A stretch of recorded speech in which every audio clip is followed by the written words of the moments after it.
Halo, niambie, mambo yanasemaje sasa? Kaiba? Kaiba nini tena? Vitu vyote? We, tatizo mimi nilikwambia jamangu, sema we hutaki hata kunielewa.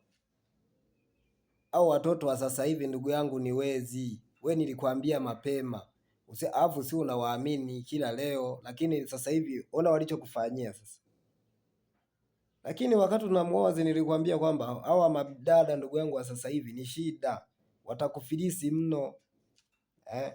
We mpaka sasa hivi majitu unakuta yako najitapa menyewe, lakini wewe unakuja tu unavuta ndani.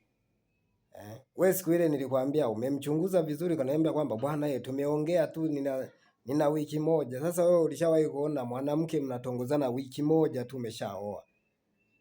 Sasa hivi umeanza kuhangaika. Sasa hivi tena uanze na kulala chini. Kitanda amebeba, screen amebeba, kila kitu, sofa nini. Alafu sasa hivi utakuwa unalala. Sasa hivi sasa unalala wapi?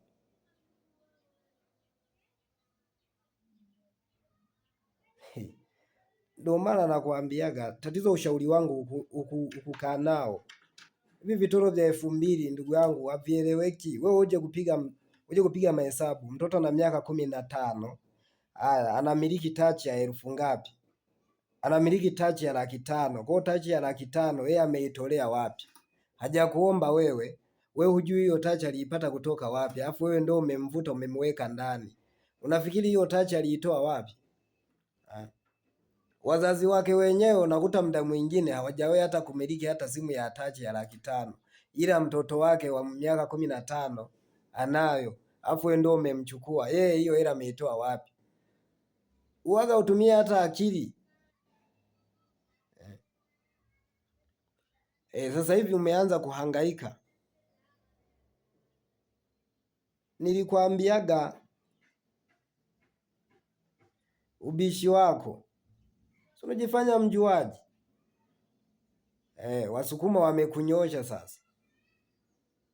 Wamekunyosha vizuri vizuri, na wanasema kwamba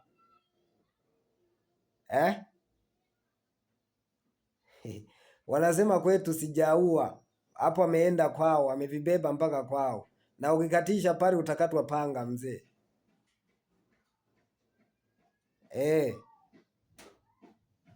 Wacha kukusaidia tu uje nikupe kashuka ukajifunike tu usiku wa leo. Alafu sijui utalala. Ali babu, pole sana. Hao matoto achana nayo. Sasa matoto babu ya mtu wa miaka 15 ana mtaji ya 500,000. We mwenyewe taji ulionayo ni ya 200,000. Yeye kakuzidi.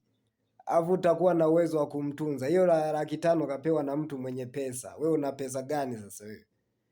Achana nayo, wewe ni madangaji tu. Alafu mwanamke ukitaka kuoa, sio kuoa mwanamke wa kukutana siku ya kwanza ya pili mnaoana. Mchunguze tabia, hata ukaenea hata miezi 6 mko kwenye mahusiano, lazima utalijua tu tabia. Sasa wewe unapenda kuoa tu ovyo ovyo. Utakuja uzeeke na wanawake 100.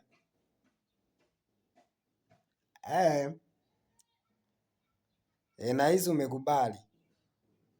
Siku nyingine nikushauri ukatae. Utakoma. Haya. Kuwa makini sasa.